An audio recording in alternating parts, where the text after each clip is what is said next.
검찰이 박영수 전 특별검사에 대해서 압수수색을 했습니다. 지금 대장동 50억 클럽 수사를 본격화하겠다 이런 의지로는 보이는데 하필이면 오늘이 그 여야가 합의해서 법사위에 그 50억 클럽 특검 법안을 상정한 날이에요. 예. 어떻게 보십니까? 검찰도 급했구나 정말. 검찰도 급했구나 이렇게 보십니까? 뭐 특검 간다고 하니까 지금까지 그 침대 축구처럼 침대 수사 했잖아요. 50억 클럽 관련해서 아무것도 안 하고 네. 뭐 곽상도 한 명만 하고 그것도 결국 공소유지도 제대로 못 해가지고 무죄 이제 받고. 그러니까 지금 검찰이 지금 사실은 뭐 이제 뭐 법무부 장관도 뭐 얘기를 한 게 인력이 부족하거나 의지가 부족하거나 그럴 때 특검하는 거지 이게 지금 맞는 거냐 이렇게 비판도 하시고 그러는데 저는 그 비판 자체는 맞는데 여기에 그러면 의지가 있었느냐 검찰이 의지하고 인력만 말씀하셨는데 의지가 없어 보이니까 지금 특검하는 거거든요. 그러니까 지금 와가지고 왜 그 많은 오랫동안은 수사를 안 하다가 이제 와서 압수수색을 하는지 모르겠고 박영수 같은 경우에는 저는 곽상도만큼 중요한 사람이라고 봤습니다. 이 50억에 왜 그러냐면은 그 딸이 그 뭐 이제 화천대유에서 있다가 그러니까 뭐 이제 부동산도 하나 이제 받아가지고 그것도 뭐 차익이 있었고 중요한 게 뭐냐면은 김만배 씨가 박영수의 인척 분양 대행사거든요. 여기 분양 대행사에 100억 원을 장기 대여금으로 줍니다. 예. 이게 그 동아일보 단독으로 나와가지고 굉장히 논란이 됐어요. 근데 대여금이라고 하는데 이게 성격이 뭐냐라는 거예요. 그러니까 사실 이 정도면은 100억이라는 돈이 막 오가면은 이거는 다른 사람들은 이를테면 저기 곽상도가 문제가 됐던 건 어쨌든 아들한테 50억이 가니까 문제가 된 거고 나머지 50억 클럽은 뭐 권순일 이런 등등은 아직 확인이 안 됐잖아요. 근데 여기는 100억이 박영수 인척한테 갔거든요. 그 회사한테. 근데 이거를 왜 수사를 지금까지 안 하고 있는지 납득이 안 되는 거예요. 그러니까. 침대 축구다 이런 표현을 쓰셨는데 사실 정영학 회계사가 대장동 수사 관련해서 굉장히 중요한 근거가 되면서 수사가 이루어졌는데 여기에도 50억 클럽 얘기가 나오는데 수사가 잘 안 이루어졌었어요. 그런데 오늘 한동훈 법무부 장관이 법사위에 나와서 지금의 검찰이 그 곽상도 수사할 때 검사가 아니다. 자, 이런 얘기를 했어요. 그러니까 침대 축구를 이전 검찰이 했다는 취지죠. 네. 그러니까 정영학 녹취록에 나온 것이 2021년도 9월 달이에요. 거기에 나오는 내용이거든요. 그래서 2021년도 11월 달하고 2022년도 1월 달에 아마 그 박영수 특검을 소환해서 조사를 했던 걸로 알고 있어요. 그 이후에 뭔가 객관적 증거들을 모았겠죠. 모아서 영장을 신청하고 준비하고 신청하고 발로 받았을 거예요. 그것이 공교롭게 지금 아마 이 날짜였던 것 같아요. 그리고 검찰 인력이 경찰처럼 그렇게 많지가 않아요. 그래서 인력상에 어느 수사 우선순위를 분배했어야 되는 것이고 아마 제 추측컨대는 현 정부에서는 뭐 이재명 당대표에 대한 수사력을 집중했던 것 같죠. 그리고 그 관련된 본류의 수사를 집중하다 보니까 이거는 조금 늦어졌던 것 같아요. 그래서 특검이 진행되기 때문에 그 특검을 막기 위해서 현 영장 청구했다, 영장을 또 발부받아 압수했다. 이것은 조금 제가 볼 때는 우연의 일치라고 보여지고 향후 이제 계속 지금부터 진행을 하겠죠. 왜냐하면 이것이 우연의 일치라고 볼 수밖에 없는 것이 권순일 대법관의 경우에는 사실은 현 정부 입장에서도 수사를 반드시 해야 되는 분 아니겠어요? 이재명 지사에 대한 판결 작성자고 하기 때문에 그런 이제 여러 가지 정치공학적으로 만약에 따진다면 그렇기 때문에 이것을 누군 봐주고 누군 안 봐주고 할 이유가 전혀 없다. 그러니까 50억 클럽이라고 해서 이것이 현 정부에 유리한 또는 현 정부에 덜 불리한 그런 인물들이 있는 것은 아니기 때문에 이 50억 클럽을 따로 수사를 침대 축구할 이유는 전혀 없었다. 저는 이렇게 보여집니다. 근데 오늘 한동훈 법무부 장관이 특검을 하면 선의가 있어도 진실 규명에 방해가 될 거고 이재명 대표에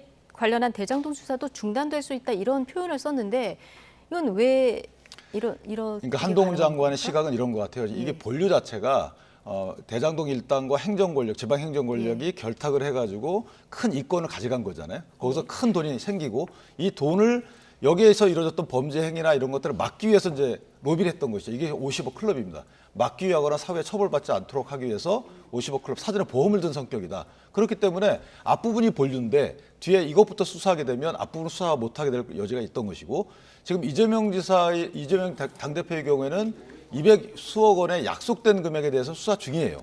근데 이것이 만약 특검으로 이 50억 클럽이 수사되게 되면 이것이 묻히고 이거 수사가 안 된다는 우려가 있다. 이런 이제 설명인데 한동훈 장관의 개인적인 의견이라고 봅니다.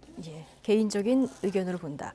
자, 한동훈 법무부 장관이 국회에 오면은 꼭 설전을 벌이는 분이 있죠. 오늘도 김의겸 민주당 의원과 설전을 벌였는데요. 자, 질의, 답변 같이 듣고 오시겠습니다. 김만배 누나가 이 집을 산 게 2019년 4월에 샀습니다. 그런데 바로 그 직전에 대장동 수익이 분배가 됩니다. 그러니까 대장동에서 얻은 수익, 범죄로부터 얻은 수익을 받자마자 이 집을 삽니다. 뭐가 그렇게 급해서 다급하게 샀느냐 의심을 할 수밖에 없는 거죠. 김만배 누나에 대해서 서면 조사라도 한다든지 뭐가 가시적인 조처가 있어야 수사를 공정하게 하고 있구나라고 비치는 거 아니겠습니까? 윤석열 대통령 가족과 이재명 대표에 대해서 현저하게 균형이 무너지게 편파적으로 수사를 해왔기 때문에 지금 특검의 필요성이 주장이 되고 있는 거고 이 자리가 만들어진 거라고 생각합니다. 의원님, 일단 부동산 업계의 현황에 대해서 의원님이 누구보다 잘 아시지 않습니까? 자, 그 거래는 부동산이 거래한 것이고 당시 시가에 부합하는 것이었죠. 만약 진짜 이런 부분을 하기 위해 특검을 하시는 거라면 저는 좀 이해하기 어렵고요. 그리고 제가 지금 받았는데 저는 몰랐습니다. 김만배 누나 조사했다고 하는데요, 검찰에서. 김만배 씨 누나 조사가 이루어졌다. 이거 오늘 처음 나온 또 얘기인데 김의겸 의원이 검찰의 편파 수사를 문제 삼지 않았습니까? 그러니까 한동훈 법무부 장관이 부동산 업계 현황에 대해서 잘 아시지 않냐. 과거 부동산 김의겸 의원의 부동산 문제를 딱 꼬집었어요. 예. 두 분의 발언 이거 어떻게 보셨습니까? 일단 김의겸 의원은 대변 인직을 내려놓고 얼룩말 세로처럼 자유롭게 활동하시겠다고 하더니 오늘 예. 약간 날카롭게 질의를 하셨습니다. 그래서 약간 두 분이 진짜 한동훈 장관하고 너무 싫어하는 게 보여요. 그냥 예. 서로 두 분이 말씀하시는데 근데 중요한 거는 어쨌든 윤석열 대통령 부친의 집을 김만배 씨의 누나가 이제 매입을 해준 거라는 거잖아요. 근데 여기에서 저는 뭐 어떤 뭐라고 해야 될까요?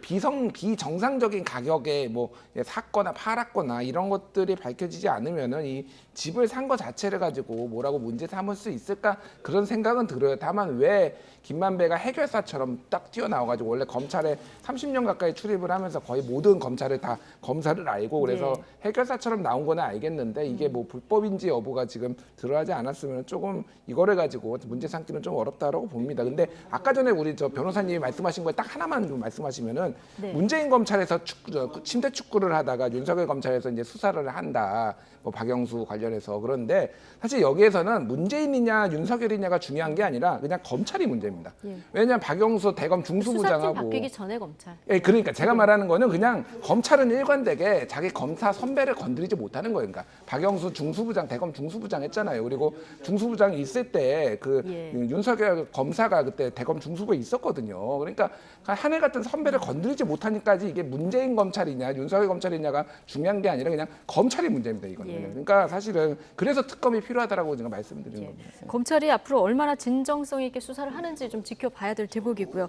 어쨌든 지금 중요한 건 법사위에 상정된 50억 클럽 이 특검법 처리 여부인데 자, 당마다 지금 셈법이 달라요. 특히 민주당 같은 경우에는 특검을 누가 임명하느냐 여기서 대통령이 있는 당은 빼고 하면은 이제 국민의힘은 뺀다는 얘기인데 그렇다면 여당이 받을 리가 없고 다른 것들도 지금 셈법이 복잡해서 이 특검 법안이 국회에서 이게 처리가 될지 어떻게 전망하십니까? 그러니까 논의를 일단 시작을 했어요. 예. 정의당과 국민의힘이 서로 얘기를 해서 법사위에 법사위부터 일단 하자. 회부가 됐거든요.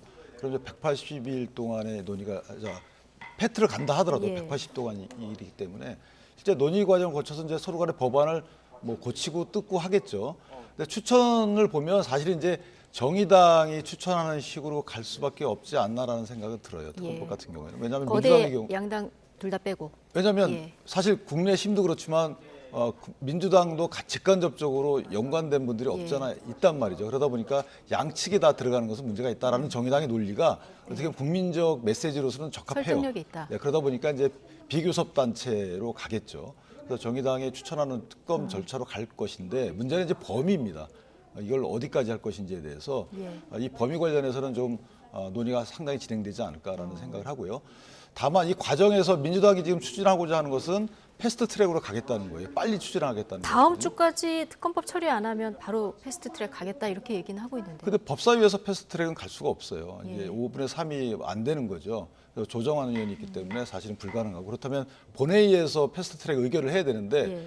본회의에서 패스트 트랙 의결을 하려고 그러면 180석이 나와야 되는데 현재 전부 통틀어도 182석이에요. 3석 2석이거든요. 양양자 의원 빼게 되면 182석인 걸로 알고 있는데 그러면 무기명 투표란 말입니다. 그럼 2석만 이탈해도 3석만 이탈해도 안 되는 거예요. 예. 그렇기 때문에 그 부분도 이건 정의당이 다 찬성했을 때의 얘기입니다. 그런데 아직까지 정의당이 찬성하지 않고 있기 때문에 패스트 트랙으로 빨리 진행하기는 어렵다. 예. 따라서 논의의 대상으로 들어와야 된다, 민주당도. 그렇게 생각합니다. 네. 김준일 에디터 전망 마지막으로 좀 듣겠습니다. 예, 그러니까 뭐 패스트트랙 가기는 힘들 것 같아요. 정의당이 저렇게 반대를 하는데. 그리고 말씀하셨다시피 예전에 국정농단 특검 같은 경우에도 그때 박영수 특검을 국민의당에서 추천을 한 거였거든요. 그러니까 양당이 다 빠지고 예. 그러니까 아무래도 정의당 같이 제3당이 할 가능성이 상당히 높아 보이는 거고.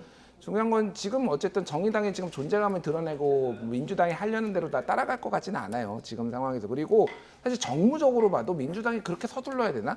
왜냐하면은 이게 어쨌든 그냥 진짜 뭐 어떤 선거공학적으로 말씀드리면은 이거를 패스트트랙을 안 하고 이런 절차를 밟으면은 이 특검이 하반기에 출범하거든요. 그럼 선거랑 더 가까워집니다. 총선이랑. 그러면 오히려 또 이슈화가 돼서 더 유리할 수도 있어요, 민주당에. 그러니까 이게 반드시 그렇게 서두를 일도 아니다. 뭐 정치공학적으로 보면은 그런 것 같습니다. 네. 알겠습니다. 자, 오늘 나이트 포커스 두 분 말씀은 여기까지 듣겠습니다. 윤기찬 전 국민의힘 법률위 부위원장 그리고 김준일 뉴스톱 수석 에디터 두 분과 함께했습니다. 고맙습니다.